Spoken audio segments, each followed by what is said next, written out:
critical to securing the progressive future that all of our communities deserve, and that's the youth vote.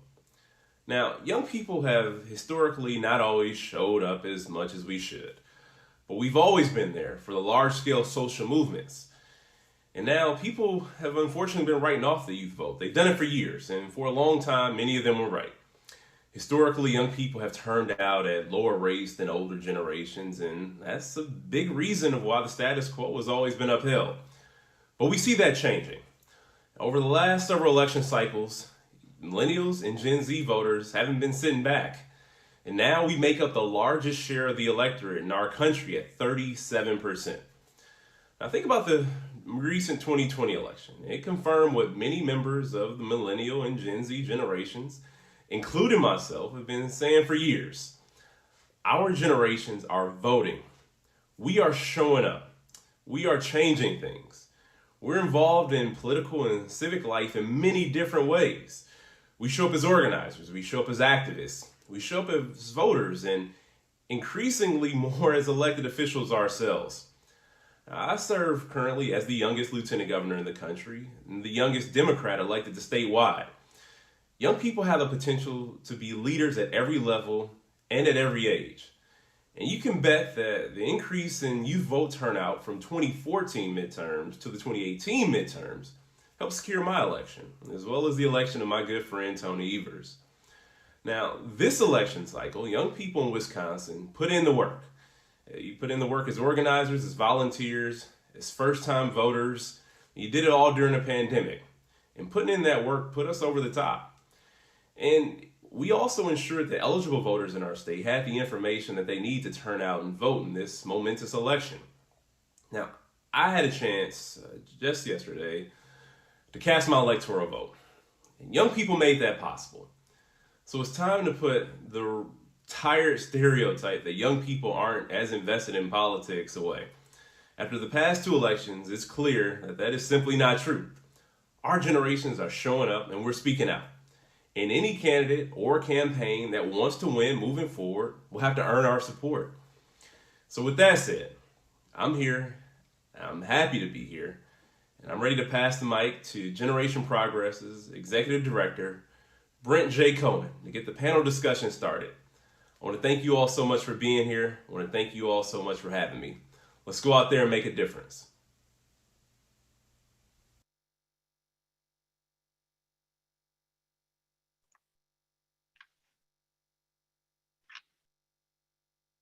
All right, well, welcome again, everybody, and thank you so much to Lieutenant Governor Mandela Barnes for those important opening remarks and really setting the stage here for what is going to be an incredible conversation with an incredible group of panelists. We've got so much to talk about and so much to cover in such a short period of time that I'm going to jump right in here and ask our panelists to begin introducing themselves. Preston, if you wouldn't mind turning on your camera and giving a quick overview of the work that you do and your introduction, that'd be great.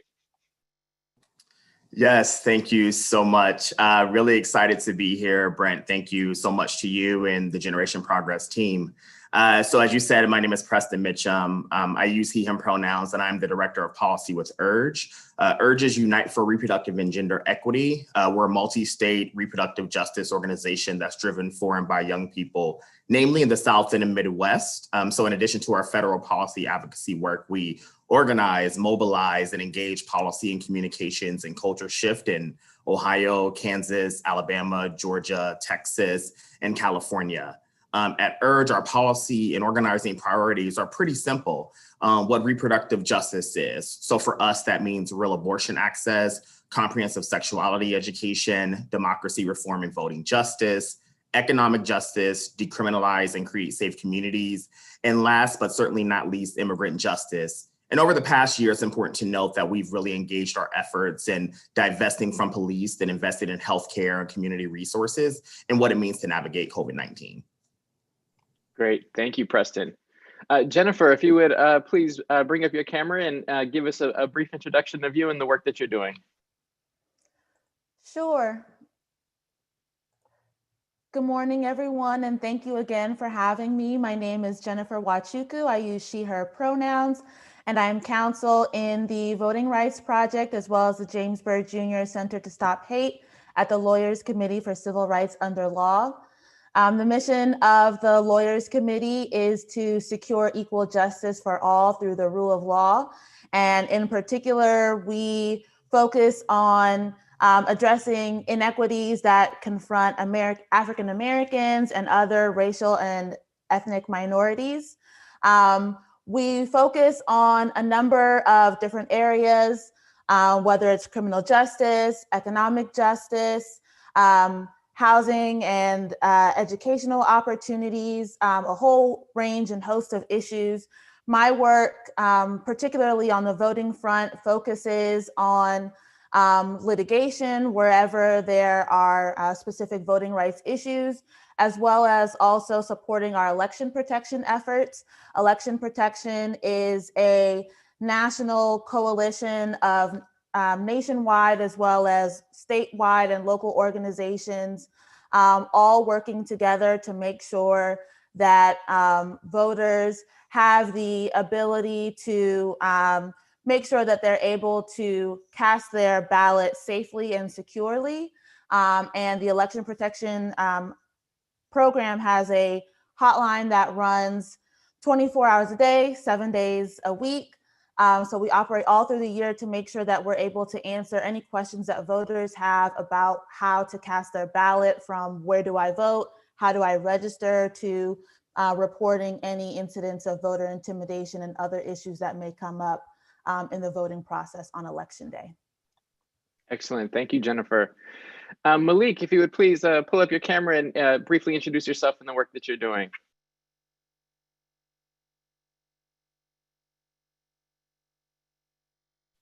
Sorry, Malik, if you could unmute as well. Sorry about that.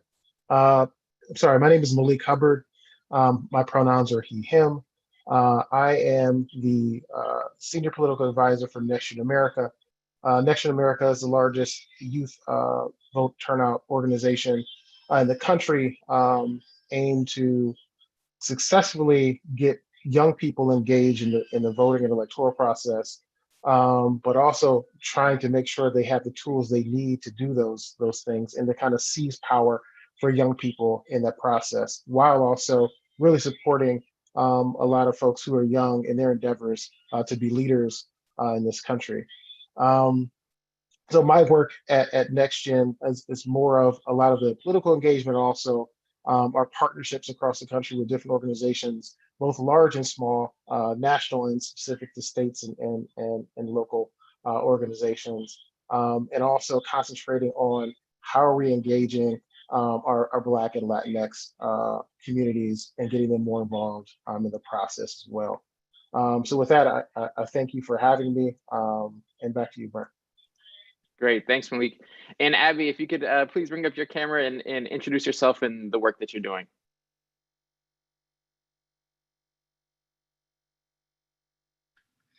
Thanks so much, Brent. If I can get some help with the video, that would be great. Thank you. Hey, y'all, my name is Abby Kisa. I use she, her pronouns, and I am Deputy Director at a research center called Circle at the Tisch College of Civic Life at Tufts University. For 20 years, Circle has been doing research on how to diversify, sustain, and increase young people's civic and political engagement. And in particular, we're concerned with systemic shifts that need to be made in order to make sure that young people, no matter their neighborhood, no matter their zip code or family background, have the ability and knowledge to have a voice on issues that they care about. And so I'm really excited to be here, and thanks so much, Brent. Absolutely, thanks everybody. And so Abby, I'm actually gonna come right back to you with our first question as we dig into the conversation and really touch on data here a little bit. I think, you know, with the caveat that estimates are early and it'll be, you know, a few months here before we have final data numbers that speak to both voter choice and turnout, we know, and largely we know because of Circle's work here in this area, that there are some exciting things that happened in 2020 as it relates to young people and voting. So what are some of the most interesting or surprising things that folks might come to find out when looking at the early estimates and the early data here? Yeah, thanks so much, Brent. And, there's lots more data to come in. And so these are indeed our early analyses. And so we're looking forward to talking to everyone about all the voter file info that comes in. I mean, overall, we all know that turnout dramatically increased, for the entire electorate. And the fact that young people's share of the vote not only kept up with that, but nationally and in some states rose, really means that young people showed up for this election. And in some ways, it's not that surprising, given how much young people have been organizing for years, but especially over the past few years, on really important issues that they care about. So I think that there's actually three prominent myths about youth engagement that this data really busts. The first is that young people are apathetic. I mean, we've never found that existence of that ever. And in actuality, we really find that it's really about access and not about apathy. And so this year we were pretty concerned the fact that there was a pandemic layered onto this election cycle, but man, did lots of people figure that out. And one of the things that I think is really important if we want to increase youth engagement further is to continue to communicate with young people like we did this year about about the mechanisms, about how they vote, not only in a pandemic, right, but every election cycle. And the second myth is that movement and issue work is different than electoral work, right?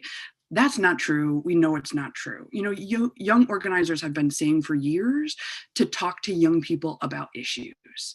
And in 2018, we saw that, as we heard earlier, that youth voter turnout doubled compared to 2014. And so many issues young people were not only elevating, but we actually saw not enough and not diverse enough, but we saw young people being engaged in the media, which was, a really important piece, I believe, of why we saw what we did that year, because media can do a lot more to show positive, examples of youth engagement. And then the other thing that I think that we've seen, as I've said before, is that this takes years, right? We've seen the results that we did. We saw, the fact that young people helped President-elect Biden win Georgia, that young people helped, flip Arizona, that young people helped, other candidates really hold on to important states, because that work has been going on for years.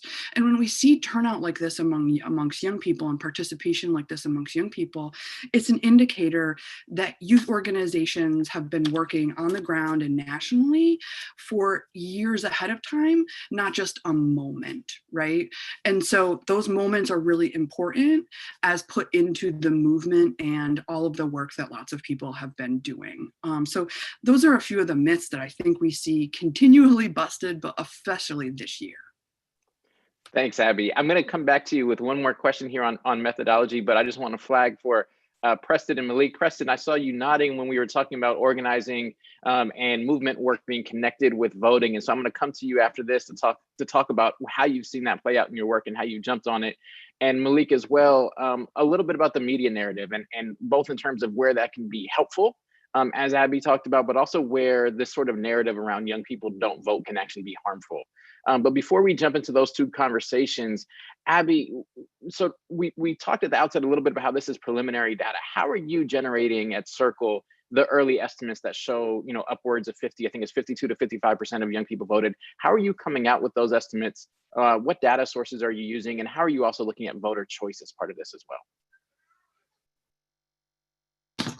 Thanks so much, Brent. So there's a lot of different data out there, and Circle's been doing this work for 20 years. So we really take seriously, critiquing and looking at the positives and drawbacks of a range of different sources. We also know that it's super hard to wait like 6 months for all the voter files to come back, right? So we consider these early estimates to be just that, an early indicator. And we use the National Election Poll, which we believe improved dramatically in the 2018 election, to be estimating turnout. We've done this before. In 2018, with the new changes to the exit poll, we saw a really close match to what we found in the voter file turnout. So, this was an extraordinary year, and, it was very difficult to think about what sources to use. And, for vote choice, what we call vote choice, how young people vote for different candidates, we're actually relying on the AP Votecast because there's over 100,000 people in that survey. And we believe that they were reaching folks in a way that was a little bit the way in which we thought would reach a wider range of young people. So that's where a bunch of our analyses right now are coming from. But, like other people, we're interested to see all the sources because we're really looking at, trends across a range of sources. Great, thanks, Abby. So I want to sort of jump, Preston, right over to you because I think it was the second point that Abby made in sort of talking about what we saw here in 2020, and that's the fact that movement work is not disconnected from voting work.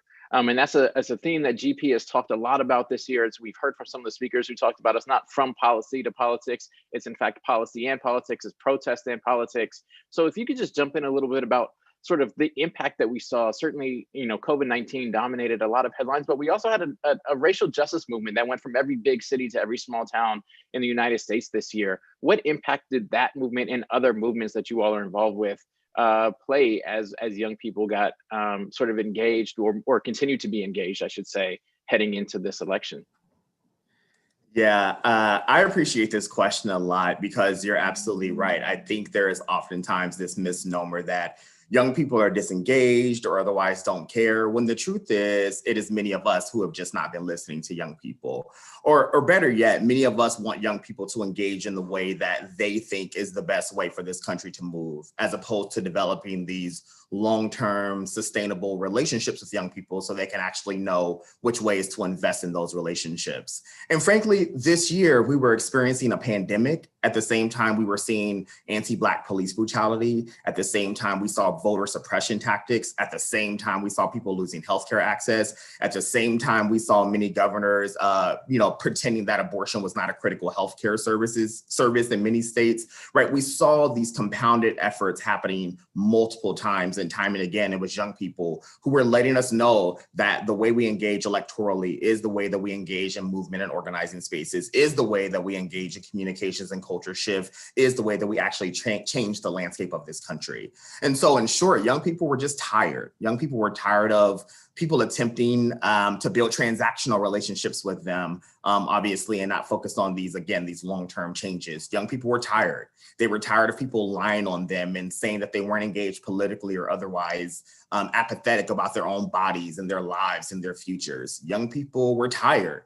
They were tired of people forcing them to think in a deficit, that either major party would save them in their lives and that they should not push for more. Young people were tired. They were tired of seeing politicians and elected officials argue on Twitter and not pass a second COVID relief package. Young people were tired. They were tired of seeing student loan debt prices continually increase and tuition payments going up and seeing their friends dying on the street and seeing people actually propose things like Black Lives Matter Plaza as opposed to defunding the Metropolitan Police Department. Young people were just tired. And so I think we saw a surge of the youth vote specifically this year because of the political landscape. And frankly, we're going to see that time and again. And until we actually get people to deeply invest in, again, these long-term sustainable changes and to get them to deeply invest in things beyond every 2 to 4 year election cycles, young people are going to continually show people the direction of this country. Thanks, Preston. I appreciate that young people showing the direction of this country, that ending point of really talking about the fact that I think oftentimes we want young people to follow, and young people are saying, no, we're going to lead, and we're going to lead the path forward. So that's not necessarily the narrative we hear on the news oftentimes. And Malik, one of the things that I really appreciated about the work NextGen did, and certainly I think this is just a slither of the work that you all did, and want to get more into part of it, is challenging this narrative, challenging this idea that young people are disengaged, that young people don't vote. And really, from my perspective, that does great harm, right? There's a certain self-fulfilling prophecy. There's a certain, if you tell someone long enough that it's too hard to do something and there are too many barriers, or there versus showing how to get over those barriers, which we know exist. And Jennifer, I'm going to want to talk with you a bit about some of what those barriers are and how we need to dismantle them for long-term sort of continued engagement here for young people. But Malik, can you talk a little bit about the harms that narrative does cause and how Next Gen has really helped to counter that narrative?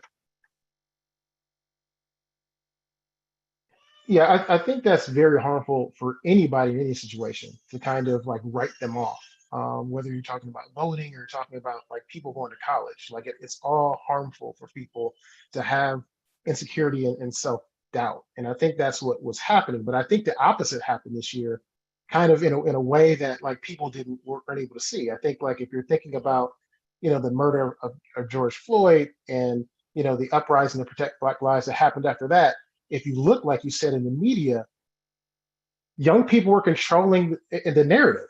I mean, it was like young people talking about what's important to them, the injustices in this country, and not only like, how they see this country, but how they can make it better.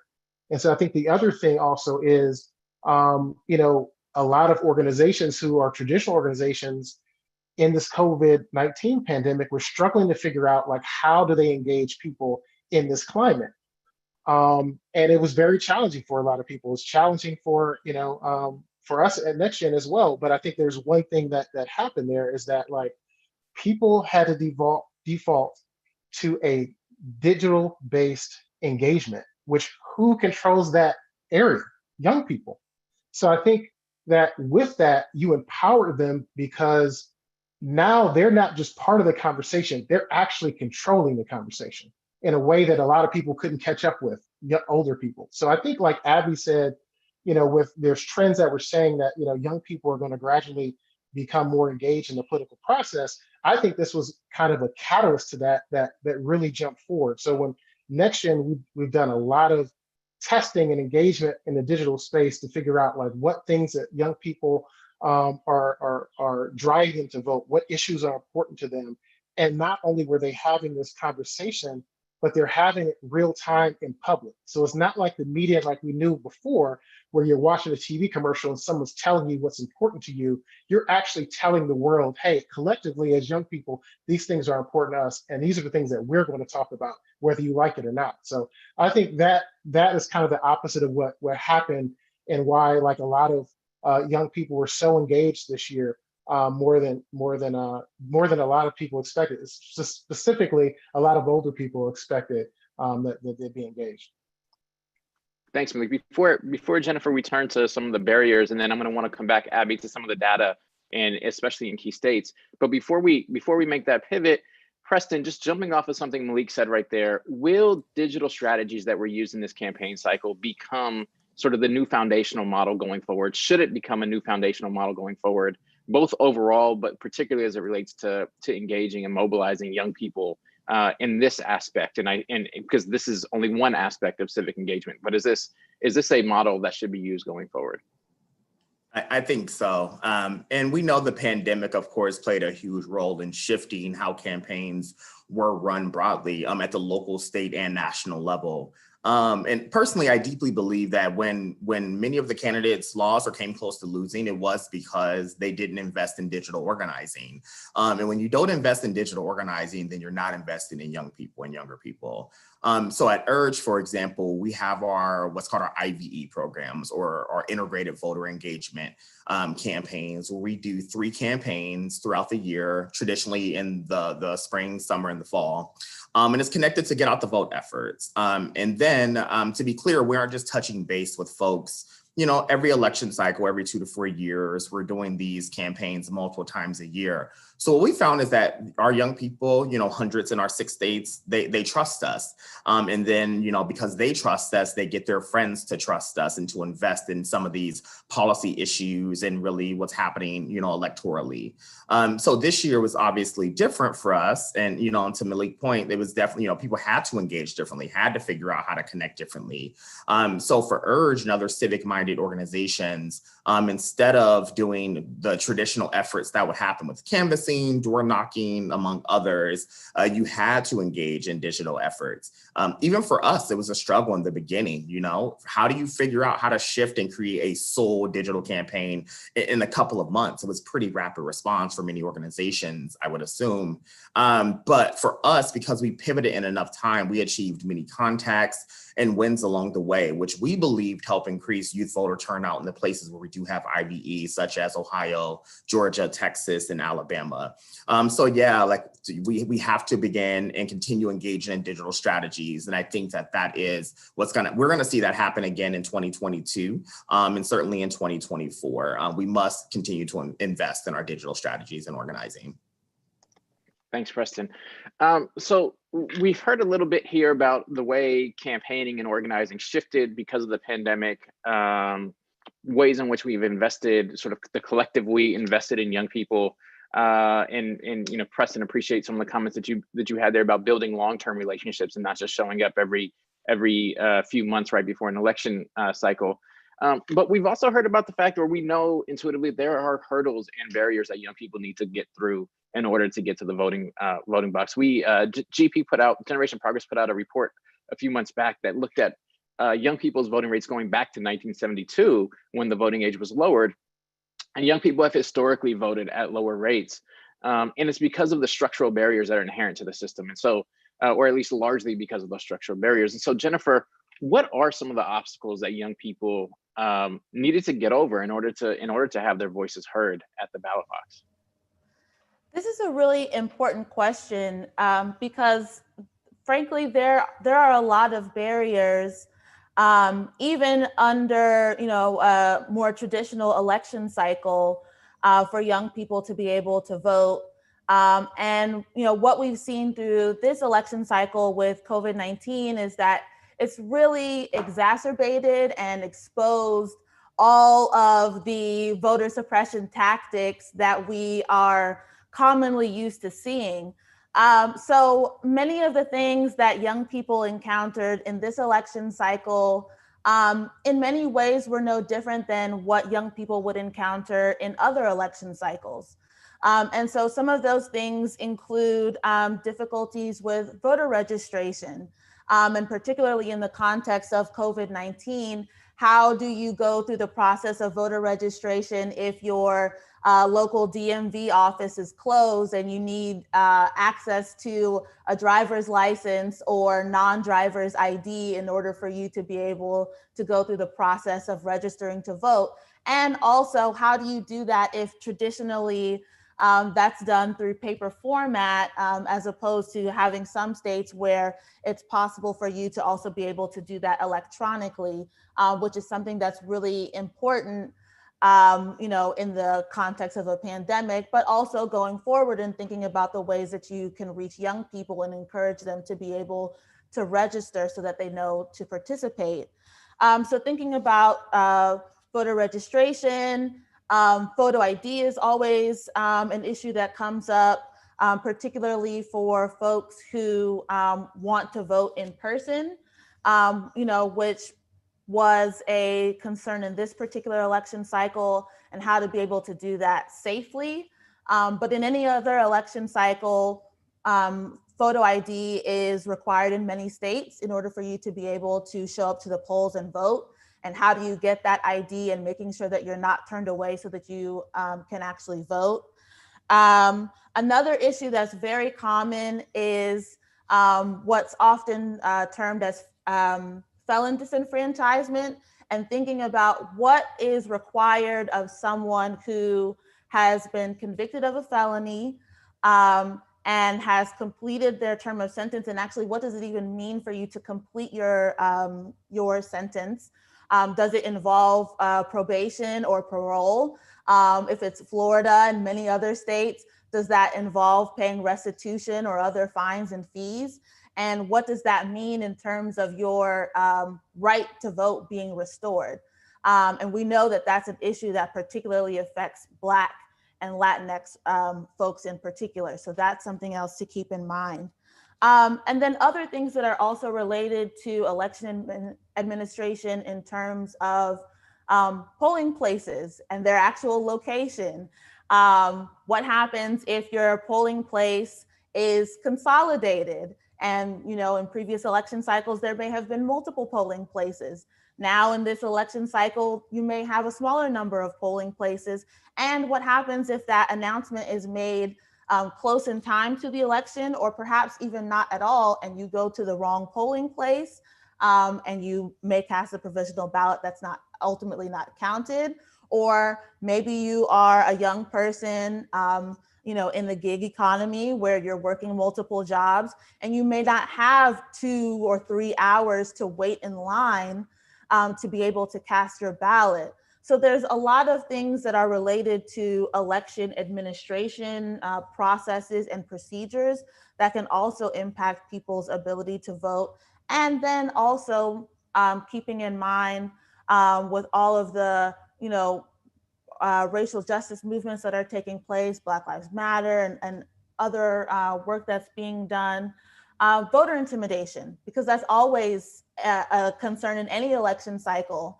And this year in particular, with our election protection program and the calls that we got to the hotline, was just a large number of calls to the hotline related to voter intimidation concerns and questions, and people really being concerned about what they're seeing and what they're experiencing, and making sure to report, what's happening to folks in real time. So those are also concerns that come up a lot in terms of, how are you able to actually cast your ballot? And also, as we've seen in this, post-election process, you also have to think about elections as a continuum, and what does the post-election process mean? And canvassing, which is something that's often not discussed, but that's the counting process. And what does that mean for young Black people, for Latinx voters, and other voters, young voters of color, to make sure that their ballot is actually counted in that canvassing process. So all of those things are barriers, but it's most important for young people of color to know that being a young person of color is not and should not be a predicate to voter suppression. Thanks, Jennifer. Two quick thoughts here in response, and then I want to come back to you with a follow-up question in just a moment. But just a quick anecdote first, as we talk about polling places and making sure that you're going to the right polling places, the impact that can have. A lot of folks watching might be like, that shouldn't be a barrier. Do your research, find out. And just as an anecdote, there was a period of my life where I was moving every single year, right? Like I was in one apartment and then I was moving to another. And so you think about the impact that has on a young person who might be moving every year or even more frequently, and going across the street, for example, in the same neighborhood might result in a different polling place, because these sort of boundaries are sometimes can at least feel arbitrary, even if they aren't. And so versus someone who might be in their home for 10, 15, 20 years, and every time they vote, it's the same process. They show up at the same school, they know their polling place, it's a routine, versus voting for the first or second time and having to figure out whether it's the same polling place or not. And so that's just one concrete way in which that plays out. And then two, I just want to double down when you talked about losing the right to vote because you've been convicted of a felony. I've had friends who have assumed that they've lost the right to vote indefinitely. And we know that in most places that isn't the case. That in most states, you do regain your right to vote at some point in time. But because state law varies so much, and again, sort of popular culture says if you've been convicted of a felony, you lose your right to vote, that information is not widely accessible. And in fact, when I worked for the city of New York, they were confusing, and I think they continue to, frankly, 10 years later, probation and parole, which are two different institutions within the criminal legal system that play different roles. And frankly, everybody on probation and everybody on parole should be allowed to vote, in my personal opinion. However, at that time, people on probation could vote, people on parole could not, and yet they were conflating these two systems as if they were one and the same, and actively disenfranchising. This was through the city system at the time, people who were allowed to vote. And so just that nuance there is really important, making sure that people have the information they need to know when they can get back on the rolls and begin voting again. Jennifer, coming back to you, however, one of the things that we did see from my view, and I'm not an expert in this area, is that things like early voting and mail-in ballots, mail-in voting actually significantly expanded who had access to the ballot box in some ways. Expanded, it seems like it was at least a contributing factor to perhaps a growth in turnout, and made things more accessible. How do we prevent rollbacks? Because there were some exceptions made here, or some broadening that happened, some increased awareness for both early in-person voting and mail-in voting. How do we prevent rollbacks to those advances and those improvements during this sort of period where there's a lot of misinformation and flat out lying about the election integrity and the fact that there was supposed fraud, which we know has not been borne out and will not be borne out? How do we prevent those rollbacks so that we continue to improve and advance in these areas? And this is a really good question, because I think as we have seen what has gone on in the post-election process, this is something that is a grave concern. Is, what will future elections look like? And so I think there's a lot that will need to be done, particularly on the legislative front, in making sure that these kinds of provisions are not provisions that are term limited in the sense that they only apply to the COVID-19 pandemic, because accessibility is important. And you're absolutely right in pointing out how things like early voting and same-day registration are critically important in terms of making sure that people are able to access the ballot box and to be able to participate in numbers that are really unprecedented. So it's important to make sure that these kinds of processes are really codified going forward, so that these are, not one-time election processes, but that these are processes that can be used in future election cycles. And to the point that Preston made earlier about 2-year election cycles, 4-year election cycles, there are always elections. And next year, as a matter of fact, there are going to be cities all across the country that are having municipal elections. And so for jurisdictions that do not have these kinds of processes, it's important to consider incorporating those kinds of processes into how your election administration runs as a whole, to make sure that the kinds of gains that were made in 2020 with the voter turnout that we saw all across the country is something that can be consistent. Great, thank you. So I'm going to, we're getting some questions in from the audience. Thank you, please keep them coming. I'm gonna take 2 of them here, and then Abby, I'm gonna switch back to you, and I wanna talk a little bit about data after we take these next 2, and specifically around data in some key states, looking at the impact that young people had.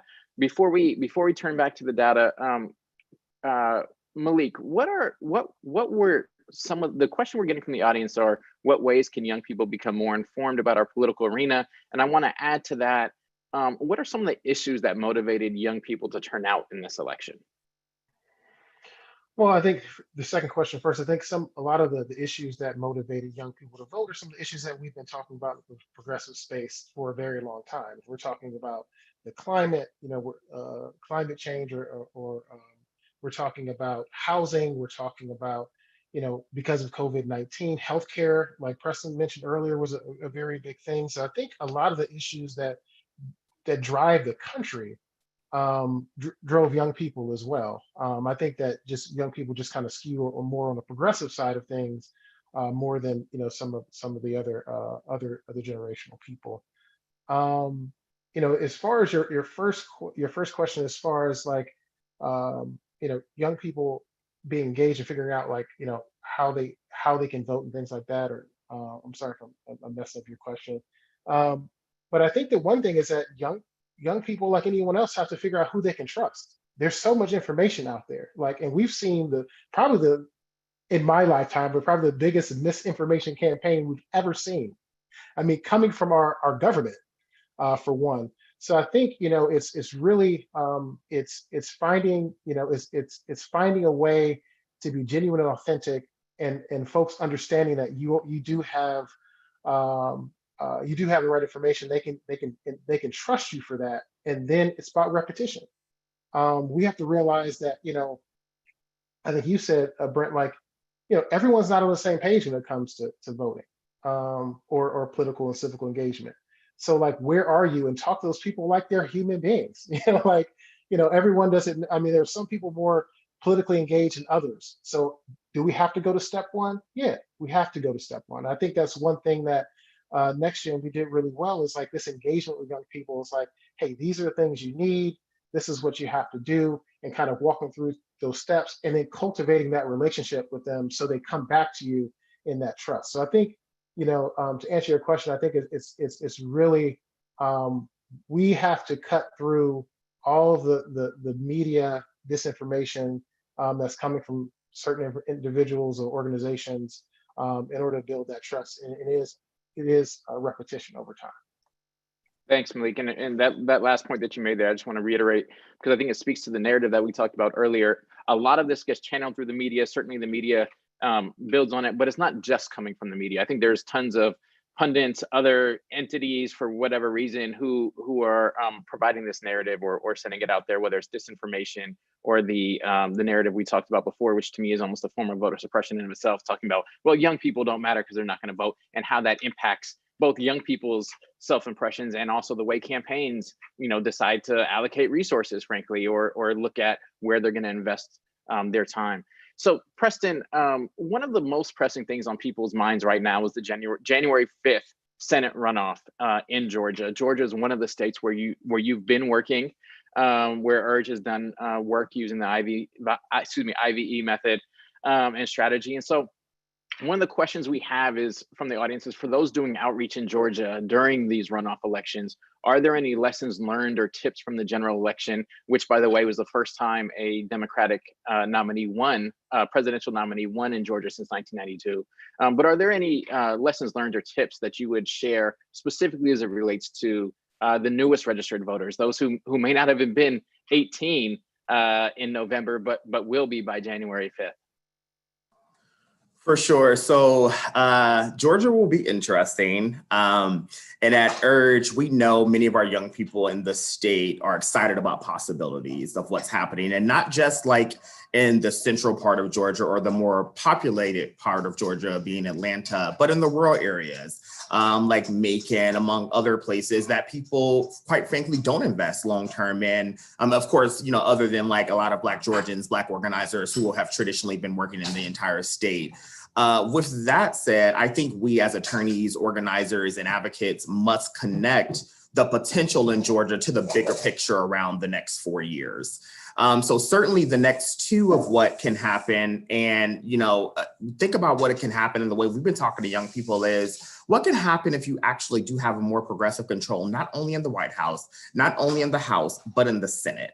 Right? What about the possibilities there? Because if not, are we going to be dealing with obstructionism? Are we going to be dealing with what we've seen as tried and untrue?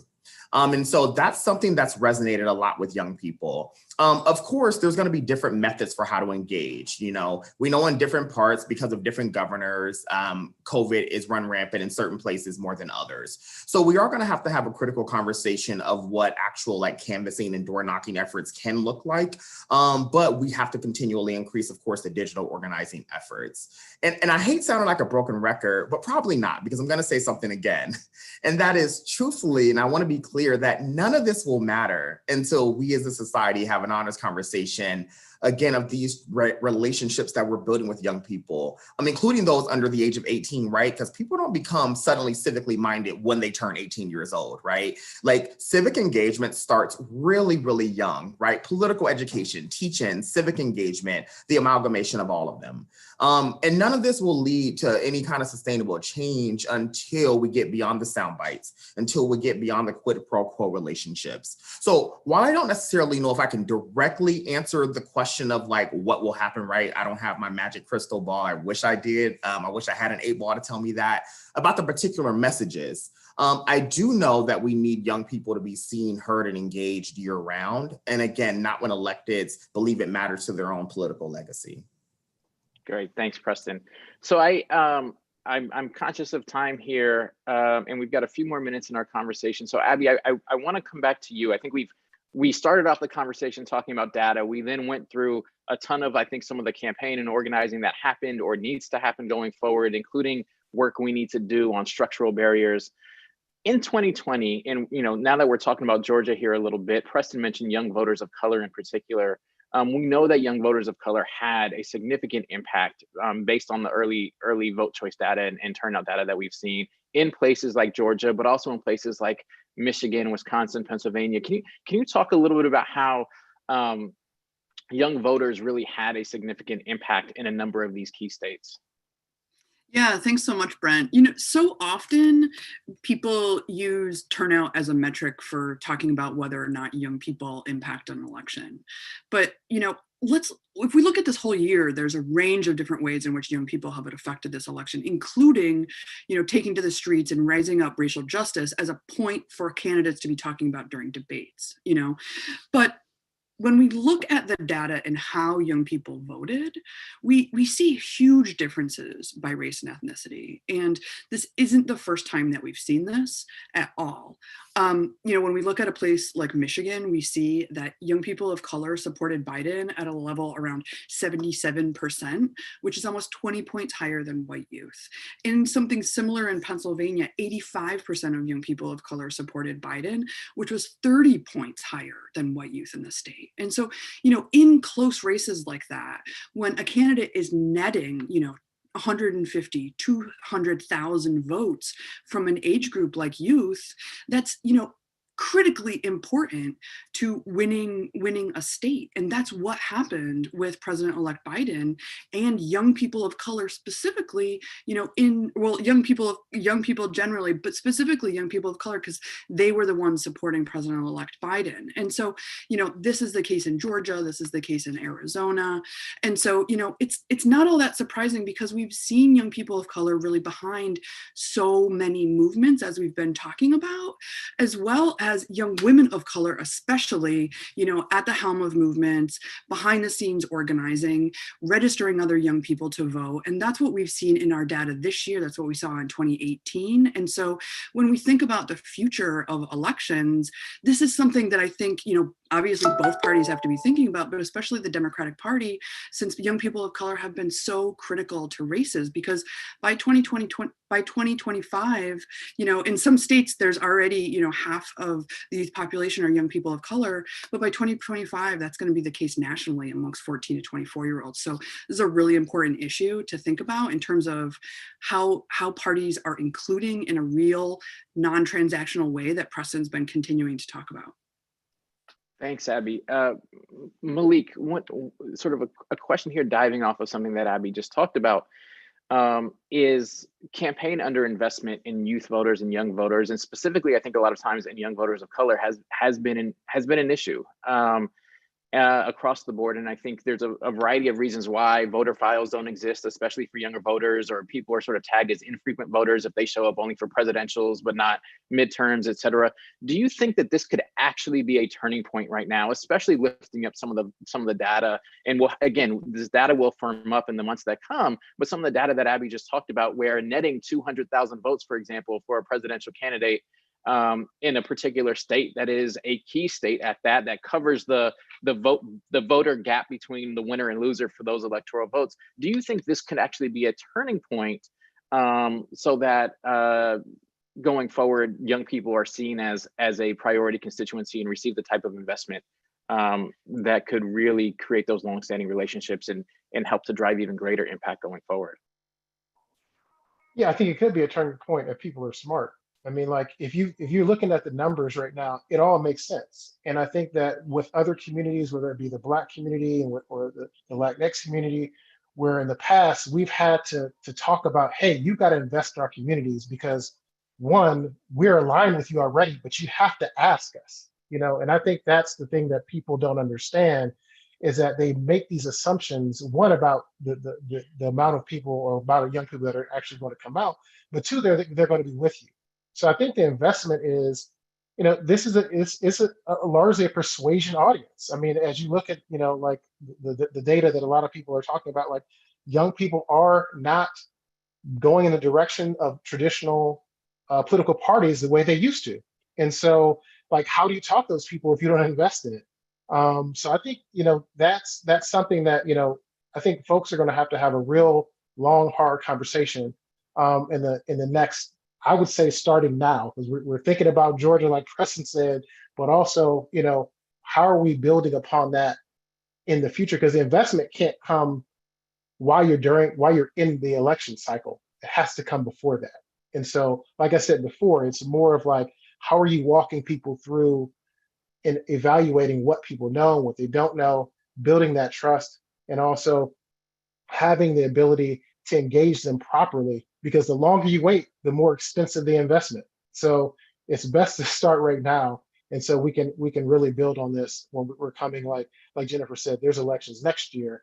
We have, the midterms, and then we're going to be thinking about the presidential election 4 years from now. So I think the investment has to happen right now. Thanks. So I'm going to take a moment here and sum up parts of conversations that stood out. Certainly, this was full of just incredible information, but want to pull a couple of threads here quickly. One is really building relationships, long-term investment, and talking about issues with young people. It's something that young organizers and youth-serving organizations have been talking about for years. It's something that organizers have been doing on the ground for decades, literally. It didn't just pop up today, and so certainly want to give credit and shout out to the organizations that have been doing this for a long time in terms of building those meaningful relationships with young people of color in particular. And also, we know that there are structural barriers to voting. We know that things like same-day registration, automatic voter registration, pre-registration for young people who haven't yet turned 18 but will in the coming election cycle, things like that can have significant impacts in terms of really helping to soften or even remove some of the barriers that young people face, particularly when trying to vote for the first time, but maybe for the second or third time as well. And so this is both about how we invest resources and time, and also about how we see our democracy and what we're going to do to make it structurally more accessible for young people so that it is in fact more of a true democracy. And we know that if that happens, young people will show up, and will show up in force, and will have a significant impact on our elections. And Abby spoke to some of the data that this year we already saw, and certainly we saw in the 2018 midterms, despite those obstacles being in place. And so I think our collective charge here is, how do we both tackle the investment and prioritization of young people as a powerful constituency, and making the system itself more accessible and less opaque to young people who may be voting for the first or second time. So we are now in just a moment going to be joined by our closing speaker. Before I turn to her, I just want to thank our incredible panelists, Preston, Malik, Abby, and Jennifer, for sharing your time and expertise and experience with us. Very, very grateful for the work that you all have done and continue to do, and very much appreciate you sharing some of that with us and our audience today. As we come to the towards the end here of today's event, to help us close out, we're thrilled to be joined by Amanda Brown-Learman, the Managing Director of Politics and Organizing for Supermajority, an organization aimed at training and organizing women across age, race, and background to push for women's equity. Starting in January, Amanda will lead Supermajority as its incoming executive director, making her one of the youngest women and only woman of color to head a major progressive multiracial women's organization. Under her leadership, Supermajority will continue its work of developing a multiracial community that centers women of color and addresses issues like racial and economic justice. So a big thank you to our panelists, and a big welcome to Amanda. Thank you for coming on to close us out today.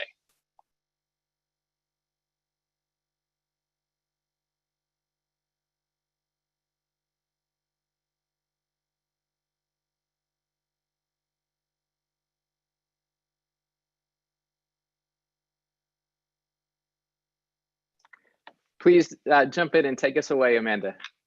Hi, everyone. I also was just found by my little one, but it's so good to be here, and I'm so excited that you all are having this conversation. I just got to catch the tail end of that one, which is always so exciting, because I feel like we don't always create the space for this type of conversation after election. So thank you, a huge kudos to Gen Progress for bringing everyone together to have this very important conversation, and also to all of the folks that are on the line today who did all of the incredible work to make today's conversation also possible. As Brent shared, I am taking the reins at Supermajority in the new year, and we have this very ambitious goal of solving for gender equity. My folks, my team would kill me if I did not also say, like, go to supermajority.com to get plugged in and get all the details. But one of the reasons I didn't want to miss today's event is because the youth vote is just so near and dear to my heart and a part of my personal testimony even. I usually start my story with the Obama campaign, and I was totally the young person who believed, wholeheartedly that I could change the world. I drank all of the hope and change Kool-Aid that there was to drink in that, and was one of the early staffers in the Obama campaign. But my conviction about young people even starts before then. My dad, actually, when I was a little kid, used to write me these letters. He would write me these handwritten letters on every birthday, apologizing to me for the failings and the selfishness and the irresponsibility even of his generation. And he would, we'd have these then intimate, intense conversations between the two of us, during which he would always profess to me that he was counting on me and counting on my generation, counting on young people to reclaim and save the world. And so I always felt this weight. Maybe it, again, was just like coming, when your dad said something to you, you feel that. But I felt that weight and that responsibility. And those conversations have motivated me and truly empowered me, but also prepared me for a lot of the work that I've done in my own career. So fast forward, I did the Obama campaign, worked in the administration for a bit, and felt this calling then to pay my own experience forward. I don't take it for granted at all that I was able to vote and even work for Barack Obama as a 21-year-old. And while I knew I couldn't, clone Barack Obama, I wanted to invite other young people into the political process and get them excited and aware also of their own power in the political process. So I went to work at Rock the Vote, which was really where I was able to connect my beliefs and those instrumental conversations that I'd had with my dad for a really long time with the actual data and stats. And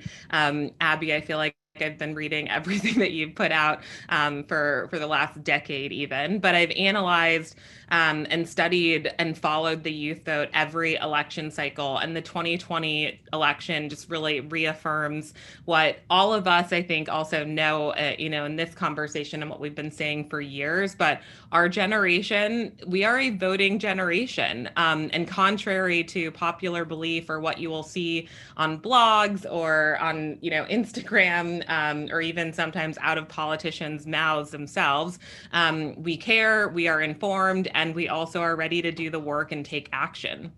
We are involved in, political and civic life in many ways, from marching to protesting to organizing and voting. And there's so many incredible examples of youth leadership in our country's history, from, you can go back to the 60s to thinking about March for Our Lives, and another amazing example of success just in, Lieutenant Governor Barnes even. But young people saved our democracy this year. We were voters, we were volunteers, we were protesters, and young people we're standing up in these leadership positions in order to make this world more fair and also more equal. And young people really are our greatest hope. And we are doing the work to not only reimagine the world, but to make that world actually real for ourselves. And again, we've seen it in the eyes of the, determined, undaunted young people who are marching, organizing around Black Lives Matter. I have a 3-year-old actually who wakes up screaming Black Lives Matter every morning. Folks are marching in hopes of holding our country accountable for its history of racism and calling out the systems that continue to oppress the marginalized amongst us. And we see it also in young people who are leading the environmental justice movement, demanding an end to climate change, and that everyone has access to safe water, clean air, and a planet that's actually protected for the years to come. And obviously, you can't forget young people, especially young women of color, even who put in the work to talk to other young people this cycle. Again, I know many of you on this line, ensuring that other young voters turned out and had all of the information they needed to do that. We ran a program to do that work at Supermajority that I'm incredibly proud of, but I know that, we did that alongside so many other organizations in the progressive space, so many leaders, influencers, those self-starters, those folks that have never organized before but felt a calling to do that this year. And all of that really, it just mattered so much. So because of that, and because of all of the work, millions of young people felt empowered to cast their ballots and to make their voices heard. And it's clear that our generations hold an incredibly, just this immense power that's been ignored for far too long. And we're showing up. We are speaking out, and any candidate that wants to win moving forward has to actually speak to young people. I think that has to be one of the narratives coming out of this election cycle, so that we can claim again the power that we have about the work that we did, who we put into office, who we elected into office, that they continue to listen and feel an accountability to us, because it really is time that the issues that impact young people, affordable college, access to quality healthcare, equal pay, all of that's actually prioritized in our nation's agenda. And, sometimes maybe that's overwhelming, but it just starts with us. It starts with one conversation with family and friends. It means keeping our heads down and staying focused on the work. It means challenging the status quo and demanding more, demanding better even. And every single one of us can help ensure that young people have access and resources and information. And I'm just, incredibly proud of the work and want all of you to know that I am grateful for it. My children are grateful for it. My family is grateful for it. And that whatever it is that you do, know that your efforts made a huge difference and will inspire generations to come to participate in our democracy, one vote at a time. So thank you all for being a part of this conversation. Again, huge thank you to Generation Progress for convening this and pulling together some of the experts here, even names that I'm looking at. It is, thank you just for taking the time to learn more about what we can all do to break down and, never hear this, false notion that young people don't care, because we do, we can, and we will. So thank you.